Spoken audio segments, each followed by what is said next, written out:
আজকে কোরআনের আয়াত এবং হাদিসের আয়াতের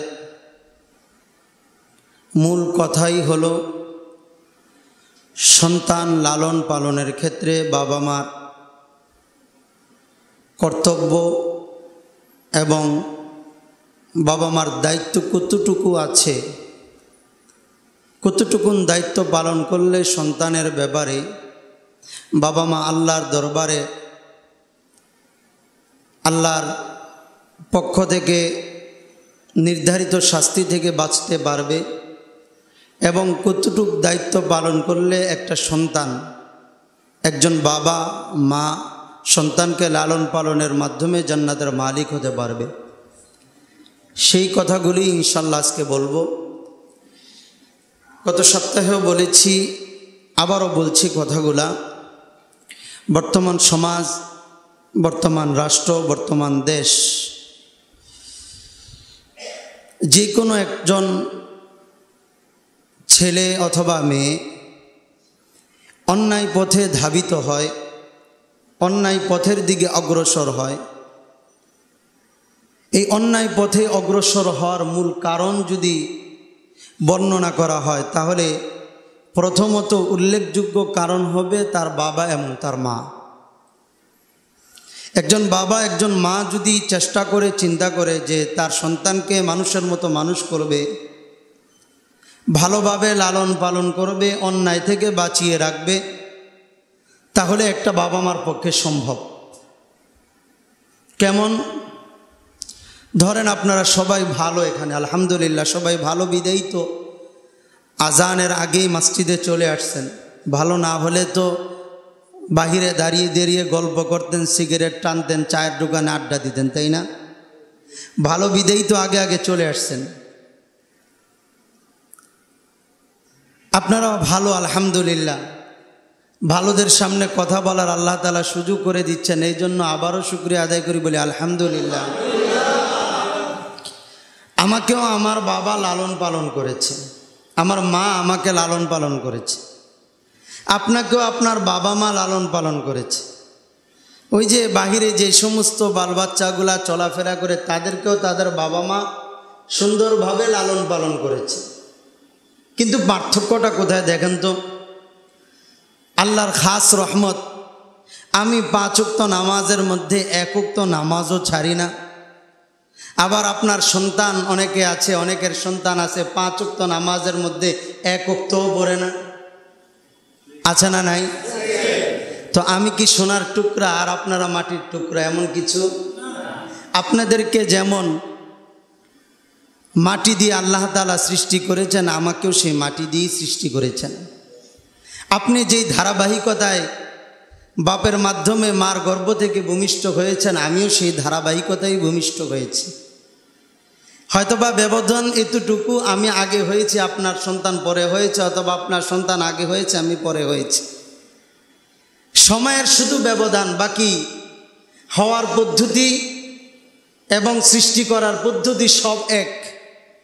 আমি চুরি করি না, আপনি চুরি করেন, অথবা আপনার সন্তান চুরি করে। আমি মিথ্যা কথা বলি না, আপনার সন্তান মিথ্যা কথা বলে, অথবা আপনি মিথ্যা কথা বলেন। আমি হারামের ধারে কাছেও যাই না, আপনি হারাম আপনার কাছে আরাম মনে হয়, আপনার সন্তানের কাছে এটা তো পুরা ডাল ভাত। কারণটা কি? কারণ হলো আমার বাবা মা আমাকে এমনভাবে লালন পালন করেছে যে এটা হারাম, হারামে কখনো আরাম নাই। ওখানে যেও না, ওখানে গেলে আল্লাহ অসন্তুষ্ট হবে, আর এখানে গেলে আল্লাহ সন্তুষ্ট হবে। অর্থাৎ এটা হলো জান্নাতের পথ, এটা হলো জাহান্নামের পথ। বাবা মা ছোট থেকে আমাকে জান্নাত জাহান্নামের পথ শিখিয়েছে, এই জন্য এখন জান্নাতের পথের দিকে আমি অগ্রসর হতে ভালোবাসি। আর আপনি অথবা আপনার সন্তান, আপনার বাবা মা অথবা আপনি আপনার সন্তানকে জান্নাত জাহান্নামের পথ ওভাবে দেখাতে পারেন নাই, এই জন্য সে জান্নাতের পথকে ভালো না বেশে জাহান্নামের পথকে ভালোবেসে জাহান্নামের পথের দিকে অগ্রসর হচ্ছে। ঠিক না বে? ঠিক। বাস্তব না অবাস্তব?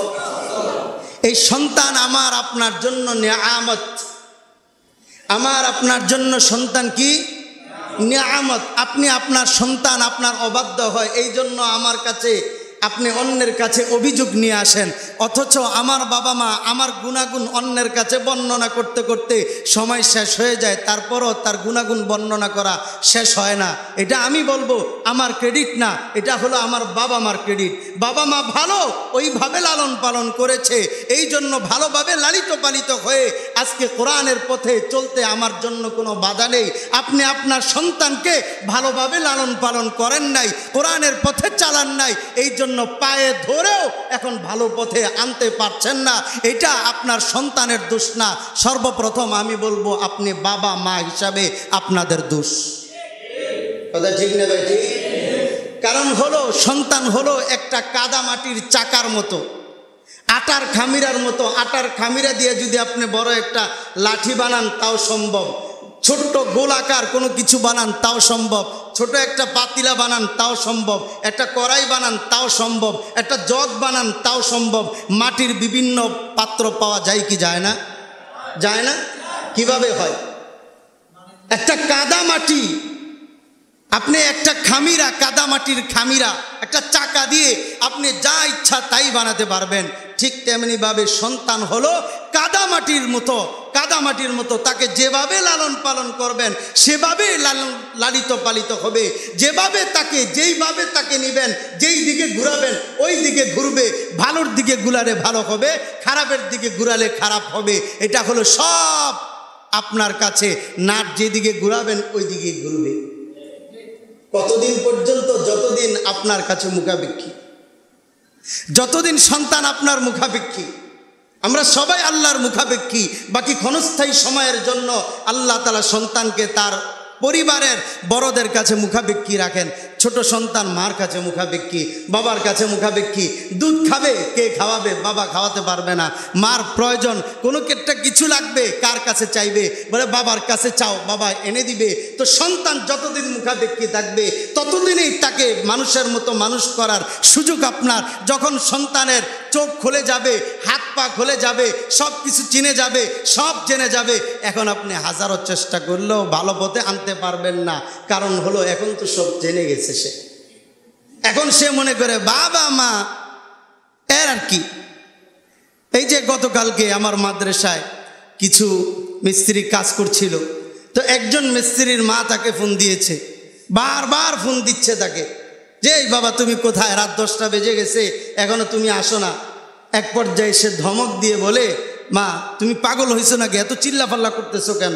আমি তো আছি, আমি তো আর চলে যাই নাই কোথাও।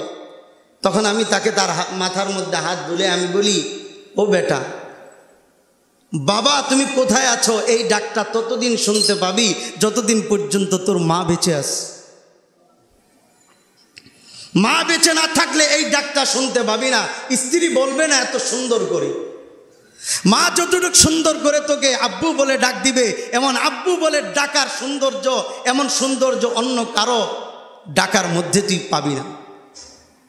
তো এই জন্য সন্তানকে লালন পালন করা মূল দায়িত্ব হলো সর্বপ্রথম বাবা মা। এই জন্য সন্তান যাদের আছে তারা বুঝে, তারা সন্তান যাদের নাই তারা বুঝে যে সন্তানের কত কদর, তাই না? এটা গত সপ্তাহে আমি বলেছি, যাদের সন্তান নাই তারা বুঝে সন্তানের কত কদর। যাদের শুধু ছেলে হয়, যাদের শুধু ছেলে হয় তারা চায় মেয়ে, আর যাদের শুধু মেয়ে হয় তারা চায় ছেলে। কথা ঠিক না বেঠিক? হয় তারা ছেলের কদর বোঝে, আর যাদের শুধু ছেলে হয় তারা মেয়ের কদর বোঝে, তাই না? অর্থাৎ যার যেটা নাই সে সেটার কদর বোঝে, যার বাবা নাই যার মা নাই সে বাবা মার কদর বোঝে।